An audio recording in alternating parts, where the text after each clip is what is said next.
শান্তির শহর, যেখানে প্রতিটি বাতাসে মিশে আছে রহমত, যেখানে প্রতিটি মাটির কণায় রয়েছে ইতিহাস। এই শহরের মাঝখানে দাঁড়িয়ে আছে ইসলামের দ্বিতীয় পবিত্রতম স্থান, মসজিদে নববী। আর এই মসজিদের ভেতরেই রয়েছে মানবজাতির শ্রেষ্ঠ মানুষ, আমাদের প্রিয় নবী মুহাম্মদ সাল্লাল্লাহু আলাইহি ওয়াসাল্লামের পবিত্র রওজা। কিন্তু অনেকেই জানে না, এই রওজার নিচে মাটির গভীরে লুকিয়ে আছে এক ভয়ঙ্কর ইতিহাস।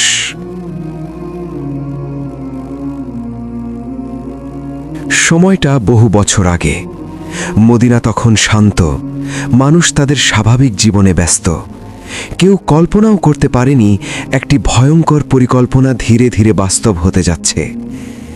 একদিন দূর দেশ থেকে দুইজন মানুষ আসে মদিনায়। তাদের চেহারা, তাদের আচরণ সবকিছুই ছিল একদম নিখুঁত। তারা দিনভর মসজিদে নববীতে নামাজ পড়ে, রাতভর ইবাদত করে, কাঁদে, দোয়া করে। মানুষ তাদের দেখে বলে, এরা তো আল্লাহর ওলি। কিন্তু মানুষ যা দেখে সবসময় তা সত্য হয় না। এই দুইজন লোক বাইরে থেকে যতটা ধার্মিক, ভেতরে ছিল ঠিক তার উল্টো।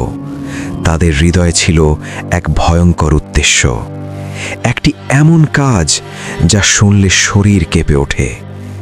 তারা ঠিক করেছিল নবীজির পবিত্র দেহ চুরি করবে।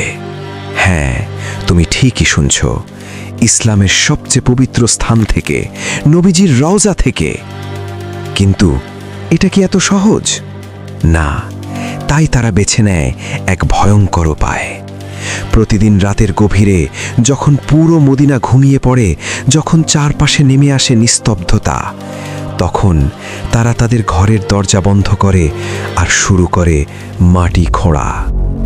ধীরে ধীরে, নিঃশব্দে, অন্ধকারের ভিতরে 1 ইঞ্চি, 2 ইঞ্চি, 1 ফুট, 2 ফুট, দিন যায়, রাত যায়, কেউ কিচ্ছু বুঝতে পারে না।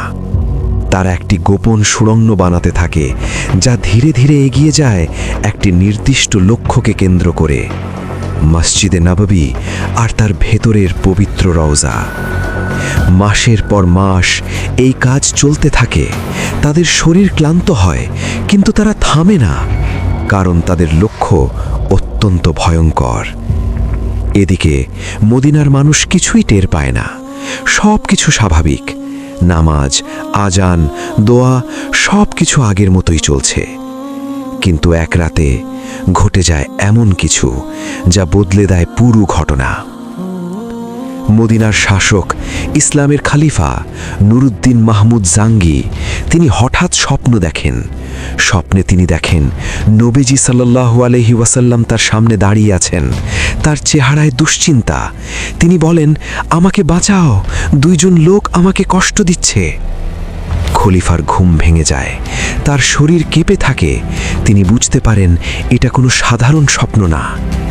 পরের দিন তিনি আর দেরি করেন না, তৎক্ষণাৎ মদিনায় যাওয়ার সিদ্ধান্ত নেন। মদিনায় পৌঁছে তিনি পুরো শহর জুড়ে তদন্ত শুরু করেন। প্রতিটি মানুষকে ডাকেন, প্রতিটি মুখের দিকে তাকান, স্বপ্নে দেখা সেই দুইজন লোককে খুঁজতে থাকেন। অবশেষে তিনি পৌঁছে যান সেই 2 সন্দেহজনক মানুষের কাছে। তারা তখনও আগের মতোই ভণ্ডামি করছে, ইবাদত করছে, কাঁদছে। কিন্তু এবার কিছু একটা আলাদা লাগে। তাদের ঘর তল্লাশি করা হয়। প্রথমে কিছুই পাওয়া যায় না, কিন্তু হঠাৎ মাটির নিচে একটি লুকানো পথ দেখা যায়।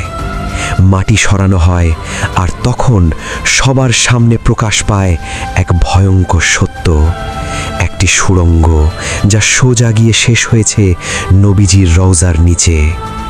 সেই মুহূর্তে সব কিছু পরিষ্কার হয়ে যায়। এই দুইজন লোক ভণ্ড, প্রতারক, শত্রু। তাদের সাথে সাথে গ্রেফতার করা হয়, তাদের অপরাধ প্রমাণিত হয়। এরপর তাদের দেওয়া হয় কঠিন শাস্তি। কেউ বলে তাদের মৃত্যুদণ্ড দেওয়া হয়েছিল, কেউ বলে তাদের জীবন্ত পুঁতে ফেলা হয়েছিল। এরপর খালিফা একটি গুরুত্বপূর্ণ সিদ্ধান্ত নেন। নবীজির রওজার চারপাশে গভীর করে খোঁড়া হয় মাটি, তারপর ঢালা হয় গলিত সীসা, যাতে ভবিষ্যতে কেউ আর কোনো দিন এই পবিত্র স্থানে হাত দিতে না পারে। তাই আজও বলা হয়, মসজিদে নববীর নিচে মাটির গভীরে আছে শক্ত প্রতিরক্ষা। এটা শুধু মাটি না, এটা ইতিহাসের এক ভয়ঙ্কর সতর্কবার্তা। মানুষ পরিকল্পনা করেছিল, কিন্তু আল্লাহর পরিকল্পনা ছিল আরও শক্তিশালী। যারা নবীজির প্রতি খারাপ ইচ্ছা করেছিল তারা ধ্বংস হয়ে গেছে, কিন্তু তার হেফাজত আজও অটুট।